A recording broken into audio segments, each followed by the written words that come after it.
यह बीजेपी है जनाब, जो लोग सोचते हैं उससे बिल्कुल अलग सोचती है और सोचती ही नहीं करके भी दिखाती है। रेवाड़ी नगर परिषद चेयरपर्सन की सीट को लेकर पिछले कई दिनों से चर्चाओं का बाजार गर्म था।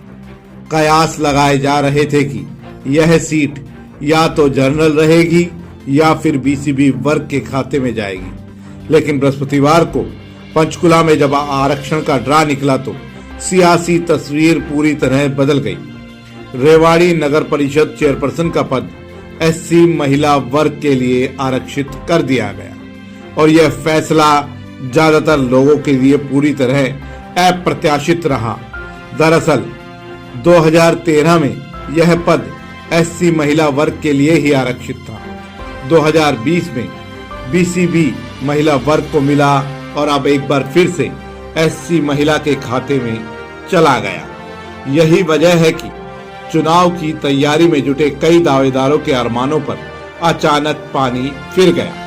अब सवाल उठ रहा है कि जब रोटेशन के हिसाब से इस बार सीट जनरल होनी चाहिए थी तो फिर एससी महिला को दोबारा आरक्षण क्यों? तो आइए इस पूरे राजनीतिक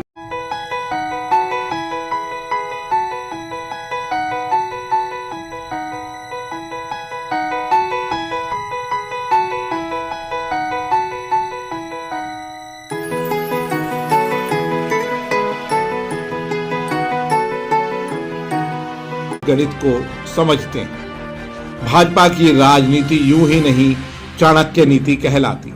पार्टी बिना सर्वे और आंकड़ों के कोई फैसला नहीं करती। रेवाड़ी नगर परिषद क्षेत्र का भी पूरा सामाजिक राजनीतिक सर्वे कराया गया। अगर सीट जनरल होती तो पंजाबी समाज, वैश्य समाज, ब्राह्मण समाज सहित यादव, सैनी और अन्य वर्गों के कई मजबूत उम्मीदवार मैदान में उतरते। इससे भाजपा के भीतर ही टिकट को लेकर बड़ा घमासान तय था। किसी एक वर्ग को टिकट देने का मतलब दूसरे वर्ग की नाराजगी।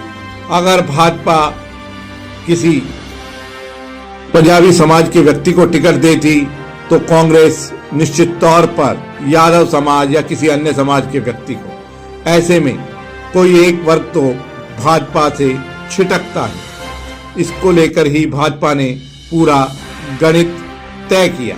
वहीं अगर सीट बीसीबी वर्ग के लिए आरक्षित होती तो कई दिग्गज नेता चुनावी रण में उतरते और यह स्थिति भी भाजपा के लिए नुकसानदेह साबित हो सकती थी।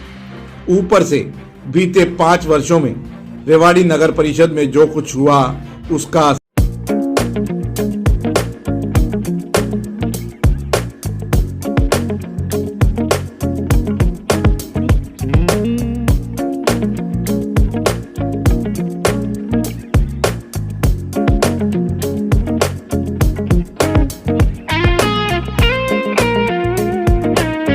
सीधा असर इस बार उम्मीदवार पर पड़ना तय माना जा रहा था।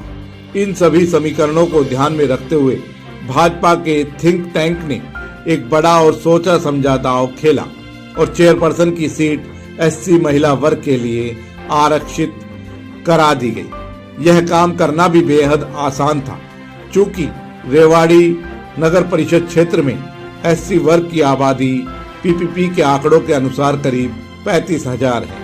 चूंकि एससी वर्ग की सर्वाधिक आबादी है, इसलिए इसे आरक्षित करते समय ड्रा निकालने की भी जरूरत नहीं पड़ी। इस फैसले से भाजपा को दोहरा फायदा मिलता दिखाई दे रहा है।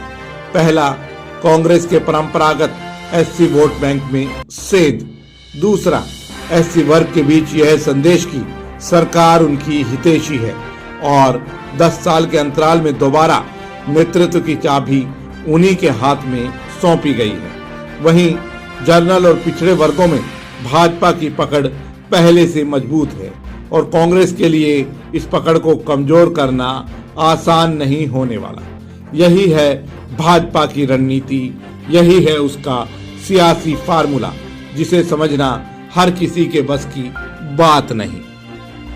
गंभीर एक्सीडेंट के इलाज के लिए रेवाड़ी का एकमात्र अस्पताल Aditya hospital, block A, sun city, HUDA bypass, Abhay Singh Chowk, Rewari. यहाँ न्यूरो सर्जरी के अंतर्गत ब्रेन और रीढ़ की हड्डी की सर्जरी की जाती है। दिमाग की नस ब्लॉक होना, नस फटना और लकवा जैसे मामलों का उपचार किया जाता है। कार्डियोलॉजी विभाग में एंजियोग्राफी, स्टंट और छल्ला डालने की सुविधा है। लेप्रोस्कोपी द्वारा पित्ताशय, अपेंडिक्स, हर्निया और पेट की सर्जरी बिना बड़े चीरे के होती है।